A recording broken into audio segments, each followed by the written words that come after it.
आम्रपाली वैशाली नगर की नगरवधू थी। वैशाली में उस समय लोकतंत्र था। उपनिषद मिलकर यह निश्चित करते थे कि वैशाली का राजपाट कैसे चलाया जाए। आम्रपाली खुद अपनी इच्छा से नगरवधू नहीं बनी थी।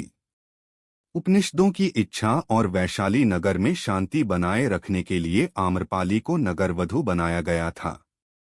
आम्रपाली इतनी सुंदर थी कि उसको बहुत सारे राजाओं, व्यापारियों और राज्य के सबसे ज्यादा धनी लोगों के रिश्ते आने लगे। उसके माता पिता यह निश्चित नहीं कर पा रहे थे कि आम्रपाली का विवाह किससे करें। अगर वह किसी से आम्रपाली का विवाह तय करते तो गुस्से में आकर लोग उस नौजवान के घर पर हमला कर देते। उसके माता पिता आम्रपाली के विवाह के लिए चिंतित होने लगे। देखते ही देखते आम्रपाली की सुंदरता का विषय उपनिषदों तक पहुंच गया। उपनिषद भवन में आम्रपाली के विषय में चर्चा होने लगी। उपनिषदों ने मिलकर आम्रपाली को वैशाली की नगरवधू बना दिया।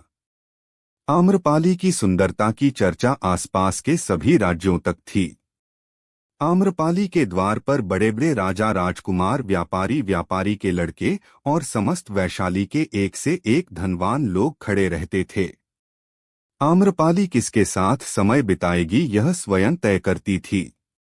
आम्रपाली के पास धन, महल, दास दासियों की कमी नहीं थी। उसका महल राजा के महल जैसे बड़ा था। बुद्ध भ्रमण करते हुए अपने शिष्यों के साथ वैशाली नगर आते हैं। थोड़े ही समय में पूरे वैशाली में बुद्ध के आगमन की बात फैल जाती है। आम्रपाली को जैसे ही पता चलता है कि भगवान बुद्ध वैशाली में आए हैं, वह भगवान बुद्ध को अपने घर में खाने का निमंत्रण देने के लिए 500 दासियों के साथ उनके आश्रम चली जाती है। वैसे तो आम्रपाली को यह विश्वास था कि बौद्ध उसके घर खाने के लिए नहीं जाएंगे। फिर भी वह पूरे सम्मान से अपनी दासियों को लेकर उनको निमंत्रण देने जाती है। आम्रपाली को आश्रम में देख वैशाली के लोगों को अचंभा होता है। भगवान बुद्ध आम्रपाली के निमंत्रण को स्वीकार कर लेते हैं। जब बुद्ध आम्रपाली के निमंत्रण को स्वीकार करते हैं तो उनके शिष्य और जनता में कौतूहल होने लगता है। एक शिष्य हिम्मत करके बुद्ध से कहता है, अगर आप आम्रपाली के घर भोजन के लिए जाएंगे तो लोग क्या कहेंगे? आपके विरोधी आपका उपहास बनाएंगे और आपकी आलोचना होगी। क्या किसी वेश्या के यहाँ भोजन करना गलत नहीं है? बुद्ध कहते हैं, मैंने तो बस उसका प्रेम भाव देखा। उसने जिस निश्चलता से मुझे आमंत्रित किया मैंने तो वही देखकर हाँ कर दी।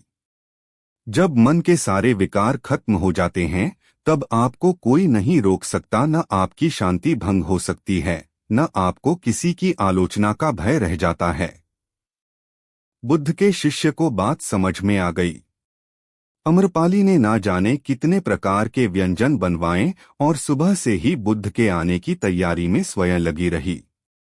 500 दासियों के होते हुए भी वह सुबह से ना बैठी और पूरी व्यवस्था का जायजा लेती रही। वैसे तो उसको लग नहीं रहा था कि बुद्ध उसके घर में आएंगे, पर उसका मन नहीं मान रहा था और वह व्यवस्था पूरे मन से कर रही थी। जब बुद्ध अपने शिष्यों के साथ उसके घर के बाहर आ गए तो आम्रपाली का खुशी का ठिकाना न रहा। आम्रपाली ने स्वयं बुद्ध के लिए थाली लगाई और सभी शिष्यों के भोजन का प्रबंध किया। जिस भाव से आम्रपाली बुद्ध को खाना परस रही थी और उनके सामने बैठकर उनको निहार रही थी, आम्रपाली को एक अलग ही शांति का एहसास हुआ। बुद्ध को खाना खाते देख आम्रपाली को पहली बार इतनी शांति का एहसास हुआ। आम्रपाली सोच रही थी, कोई इतना शांत कैसे हो सकता है? कैसे कोई खाने को इतनी चेतना से खा सकता है? आम्रपाली के मन में चेतना जाग रही थी। भोजन के बाद आम्रपाली ने बुद्ध से कहा, आप मेरे घर आए मैं धन्य हो गई। आपने मेरे महल को पवित्र कर दिया। मेरे मन में आपके प्रति अपार श्रद्धा है। मैंने आज तक हर वस्तु का भोग विलास किया है। सोने, चांदी, हीरा, मोती मेरे खजाने में भरे पड़े हैं। वैशाली के सारे युवा, आसपास के राजा मेरी झलक मात्र से मुझे पाने की चेष्टा करते हैं। पर आप ऐसे व्यक्ति हैं जिसने मुझे सम्मान की नजर से देखा। मुझे आप जैसे शांत व्यक्ति अपने जीवन में आज तक नहीं मिले। मैं आपसे दीक्षा लेना चाहती हूँ और अपने सारे धन दौलत महल सब कुछ आपके शिष्यों को दान देना चाहती हूँ। मैं इस मोह माया की दुनिया को छोड़कर चेतना के मार्ग पर चलना चाहती हूँ और अपने दुख दर्द से छुटकारा पाना चाहती हूँ। बुद्ध ने कहा, देवी आप भले ही वैशाली की नगरवधू हो पर आपका मन स्वच्छ तथा निश्चल है। आपने वैशाली की भलाई के लिए अनेक कुर्बानियां दी हैं। अब वैशाली के प्रति आपका दायित्व समाप्त हो गया है। आप अपनी इच्छा से बौद्ध भिक्षु बन सकती हैं।